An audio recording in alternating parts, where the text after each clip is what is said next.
आइए हम सब मिलकर बीमा की क्लास को आगे बढ़ाते हैं और टॉपिक लेते हैं बल आघूर्ण। बल आघूर्ण, इसका हमको जानना है फार्मूला और बीमीय सूत्र जानना है। बल आघूर्ण को हम आपको बता दें कि इंग्लिश में इसे बोलते हैं टार्क्यू।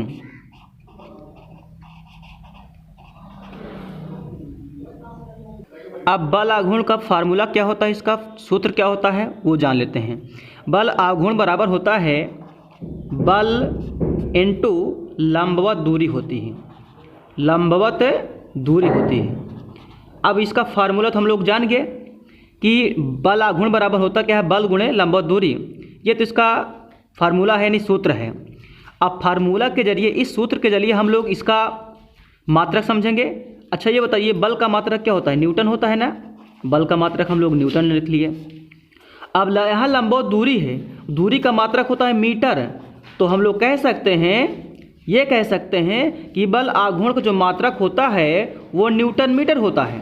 ठीक है, बल आघूर्ण का जो मात्रक होता है न्यूटन मीटर होता है। अच्छा, एक मात्रक तो यहाँ से आपने निकाल लिया, ये सरल है, लेकिन एक मात्रक आप और निकाल सकते हैं। वो कैसे, समझिएगा। यहाँ बल लिखा गया है, बल बराबर यानी यह बराबर क्या होता है, यह बराबर यम इंटू ए होता है। तो यम क्या है, मास है, ए क्या है, एक्सीलरेशन है यहाँ पर है। तो अब हम लोग लिख सकते हैं, यानी कि मास यानी द्रव्यमान है, द्रव्यमान का मात्रक क्या होता है, किग्रा यानी किलोग्राम होता है। तो यहाँ किग्रा लिख लिए। अब यहाँ पर एक्सीलरेशन है ना, त्वरण का मात्रक क्या होता है, मीटर प्रति सेकंड स्क्वायर होता है। तो मीटर प्रति सेकंड स्क्वायर ये लिख लिए। देखिए इसका भी तो हम लोग मात्रक लिख लिए। अब लंबवत दूरी का मात्रक होता है मीटर, तो ये मीटर ये हमने लिख लिया। अच्छा ये बताइए, यहाँ पर किलोग्राम है, अब यहाँ पर ये मीटर है, तो यहाँ मीटर ये मीटर क्या हो जाएगा, वर्ग मीटर हो जाएगा। तो हम लोग लिख सकते हैं किलोग्राम वर्ग मीटर प्रति वर्ग सेकंड हो जाएगा, है ना। तो ये आघूर्ण का दो मात्रक निकला, एक न्यूटन मीटर है और एक किलोग्राम वर्ग मीटर प्रति वर्ग सेकंड हो गया। अब हम लोग इसका जानेंगे बीमीय सूत्र। बीमीय सूत्र हम लोग लिखने चल रहे हैं। अब बीमीय सूत्र आप समझिएगा। बीमीय सूत्र लिखने के लिए क्या लिखोगे, अब यहाँ से देख कर लिख सकते हो। किलोग्राम लिखा है ना, कि किलोग्राम यानी मास होता है, तो मास यानी एम लिखेंगे इसके लिए। ठीक है, ये हो गया। वर्ग मीटर है ना, वर्ग मीटर है तो यल होता है, लेंथ होता है यानी यल, तो यल के पावर कितना हो जाएगा, 2 हो जाएगा। ये प्रति लगा है, आब्लिक लगा है ना, ये ऊपर जाएगा। ये समय होता है टी, ठीक है, तो ये क्या हो जाएगा, टी पावर -2। क्यों, क्योंकि ऊपर हमने ले गया, तो ये बन गया। अब इसको हम लोग सीक्वेंस में कर लेते हैं। एम ये हो जाएगा, एल के पावर कितना हो जाएगा 2 और टी पावर कितना हो जाएगा -2।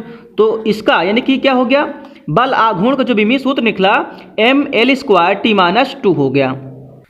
यदि हम बल आघूर्ण को टाउ से व्यक्त करें, ठीक है, टाउ से व्यक्त करें, तो टाउ बराबर क्या हो जाएगा, यानी ये बल हो गया लंबा दूरी, तो क्या बन जाएगा, r इंटू एफ हो जाएगा। तो ये फार्मूला आपको देखने को मिलता है। आइए हम आपको ले चलते हैं बीमा की अगले टॉपिक लेते हैं। बल आघूर्ण के बाद है जड़त्व आघूर्ण। अब हम लोग सीखेंगे जड़त्व आघूर्ण के बारे में। जड़त्व आघूर्ण को इंग्लिश में बोलते हैं moment of inertia. Moment of inertia बोलते हैं, मोमेंट ऑफ इनर्शिया, इसको इंग्लिश में बोलते हैं मोमेंट ऑफ इनर्शिया। तो जड़त्व आघूर्ण बराबर होता क्या है, इसका फार्मूला क्या है, इसका सूत्र क्या है। इसका जो फार्मूला होता है द्रव्यमान इनटू दूरी का वर्ग होता है, दूरी का वर्ग होता है। तो हम लोग कह सकते हैं, यदि हम जड़त्व आघूर्ण को आई से व्यक्त करें, ठीक है, आई से व्यक्त करें, तो आई बराबर क्या हो जाएगा, आई बराबर हो जाएगा mr²। ये ऐसा क्यों हुआ, ऐसा इसलिए हुआ कि r क्या है, रेडियस है, यहाँ पर ये दूरी बन जाती है। तो क्या बन जाएगा, जड़त्व आघूर्ण बराबर होता है द्रव्यमान गुणे दूरी का वर्ग हो जाएगा। अब हम लोग इसके मात्रक के बारे में बात करेंगे। देखिए यहाँ पर मात्रक यानी द्रव्यमान का मात्रक क्या होता है, किलोग्राम ना, तो यहाँ लिखेंगे किग्रा, किलोग्राम हो गया। अब देखिएगा दूरी का मात्रक होता है वर्ग मीटर, यानी दूरी का मात्रक मीटर होता है, तो क्या होगा, स्क्वायर लागत क्या हो जाएगा, वर्ग मीटर हो जाएगा। तो ये एक इसका क्या निकला, मात्रक निकला ना। इसको हम लोग लिख सकते हैं, इसको लिख सकते हैं किलोग्राम वर्ग मीटर लिख सकते हैं, ऐसे लिख सकते हैं। अब हम लोग इसके बीमा के बारे में बात करेंगे। देखिएगा बीमा क्या होगा। अब यहीं से आप लिख सकते हो किलोग्राम और वर्ग मीटर को हम लोग चेंज कर सकते हैं बीमा में। किग्रा लिखा है ना, यानी मास लिखा है, मास को लिखते हो यम, बीमा के लिए यम लिखते हो। और मीटर लिखा है ना, वर्ग मीटर लिखा है ना, वर्ग मीटर होता है देखिए, तो लेंथ होता है, लेंथ की यानी लेंथ होता है लंबाई, लंबाई का मात्रक मीटर होता है, तो इसके लिए लेंथ लिखेंगे और इस पे पावर 2 लगा है तो 2 लगा देंगे। तो अब ये बन गया आपका, इसको या आप इस तरीके से भी लिख सकते हो, क्या लिख सकते हो, ml के पावर 2, ठीक है। तो ये बीमा बन गई, किसकी बन गई, जड़त्व आघूर्ण की बीमा बन गई। जड़त्व आघूर्ण बराबर होता क्या है, द्रव्यमान गुणा दूरी का वर्ग होता है, यानी I बराबर mr², ये फार्मूला है। इसको भी इस तरीके से लिख सकते हो आप। बीमा में अब हम लोग सीखेंगे प्रतिबल, ठीक है। प्रतिबल के बारे में हम लोग जान लेते हैं, प्रतिबल होता क्या है, प्रतिबल का बीमीय सूत्र क्या है, तो समझिए प्रतिबल क्या होता है, ठीक है। प्रतिबल, प्रतिबल को इंग्लिश बोलते हैं स्ट्रेस, स्ट्रेस बोलते हैं, स्ट्रेस। प्रतिबल का सूत्र क्या होता है, फार्मूला क्या होता है, समझिएगा। प्रतिबल बराबर होता है बल बटे क्षेत्रफल। देखिए यहाँ पर आपको वो चीज़ मैं दे रहा हूँ जो लोग सोचते हैं कि हम इसका फार्मूला नहीं बना पाते। देखिए प्रतिबल बराबर होता क्या है, बल बटे क्षेत्रफल होता है। तो देखिए फार्मूला बनाना आपको बहुत आसान हो जाएगा, अगर ये सारी हमारी वीडियो देख लेंगे ना तो आप जान लीजिए फिजिक्स का फार्मूला बनाना सीख जाएंगे। देखिए बल बराबर, बल का अब हम लोग निकालेंगे क्या, या इसको हम लोग लिख सकते हैं, इसका फार्मूला, इसको इंग्लिश में सिग्मा बोलते हैं, प्रतिबल को इंग्लिश सिग्मा बोलते हैं, सिग्मा, ठीक है, ये सिग्मा है। इसको हम स्पष्ट कर देते हैं, ये क्या है, सिग्मा है, ठीक है, सिग्मा है। यदि हम प्रतिबल को सिग्मा से व्यक्त करें यानी प्रदर्शित करें तो सिग्मा बराबर हो जाएगा बल, यानी एफ क्या होता है, फोर्स होता है, क्षेत्रफल मतलब एरिया, तो सिग्मा बराबर क्या हो जाएगा, सिग्मा बराबर हो जाएगा F1A हो जाएगा। इसका फार्मूला बन गया। अब हम लोग इसका मात्रक निकालने चल रहे हैं। अब बताइए बल का मात्रक होता है क्या, न्यूटन, तो ठीक है, बल का मात्रक क्या होता है, न्यूटन, तो न्यूटन ये हो गया आपका, ठीक है, ये न्यूटन हो गया। अब क्षेत्रफल का मात्रक होता है वर्ग मीटर ना, क्षेत्रफल का मात्रक होता है वर्ग मीटर, तो ये क्या बन गया, देखिए न्यूटन लिख सकते हैं इसको क्या, न्यूटन प्रति वर्ग मीटर है ना, या इसको और क्या लिख सकते हो, इंग्लिश में ऐसे लिख सकते हैं न्यूटन और प्रति वर्ग मीटर, इसको ऐसे लिख सकते हो, ठीक है। तो न्यूटन प्रति वर्ग मीटर।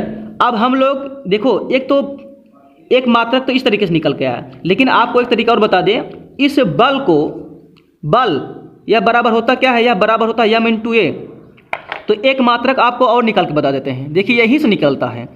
अब बताइए यहाँ पर यम है ना, यम मतलब होता है का मास, मास मतलब होता है किग्रा, ठीक है, किलोग्राम। अब ए मतलब एक्सीलरेशन, एक्सीलरेशन मतलब त्वरण, त्वरण का मात्रक क्या होता है, मीटर प्रति सेकंड स्क्वायर ना, मीटर प्रति सेकंड स्क्वायर होगा, बटे, देखिए बटे, अब यहाँ पर देखिए क्षेत्रफल, क्षेत्रफल का मतलब होता है वर्ग मीटर। अब बताइए यहाँ पर 2 घात है ना, समझिएगा ध्यान से, यहाँ 2 घात है, यहाँ 1 घात है, तो ये ऊपर जाएगा -1 हो जाएगा, तो इसको हम लोग लिख सकते हैं किलोग्राम मीटर के पावर -1, और क्या हो जाएगा, ये सेकंड स्क्वायर हो जाएगा, ठीक है, सेकंड ये स्क्वायर हो जाएगा, ऐसे हो जाता है। देखिए अब यहीं से हम लोग लिखेंगे क्या, बीमा लिख सकते हैं, बहुत आराम से लिख सकते हैं, है ना। देखिए यहाँ पर किलोग्राम है ना, किलोग्राम को लिखते हैं यम, ठीक है, यानी मास होता है, यम हो गया, इसके लिए यम लिख दिया हमने, ठीक है। अब यहाँ मीटर लगा है, मीटर की पावर -1, तो लेंथ होता है, लेंथ की पावर कितना हो जाएगा, -1, और यहाँ लगा है आप बटे ना, बटे मतलब होता है आप नीचे जाएगा, ये टी फॉर टाइम होता है, टाइम का समय होता है ना, समय का मतलब का सेकेंड होता है, तो इसके लिए क्या लिखेंगे, घाते कितना, -2, क्यों, क्योंकि ऊपर जाएगा। तो अब हम इसको सीक्वेंस में हम कर लेते हैं, एक सीरीज में कर लेते हैं, तो ये देखिए क्या बन जाएगा, ये बन जाएगा ml के पावर -1, t के पावर कितना हो जाएगा, -2, तो ये इसका बीमीय सूत्र निकला। अर्थात कि यदि आपको अच्छा लगा हो तो यह वीडियो शेयर जरूर कीजिएगा अपने दोस्तों में, और अगली टॉपिक कल की वीडियो में रहेगा, और उस वीडियो को पाने के लिए सब्सक्राइब कीजिए और बेल आइकन को प्रेस कर दीजिए, प्रेस करने के बाद ऑल कर देना, जिससे आपको जब भी हम अपलोड करें कोई वीडियो तो आप तक पहुंच सके। धन्यवाद।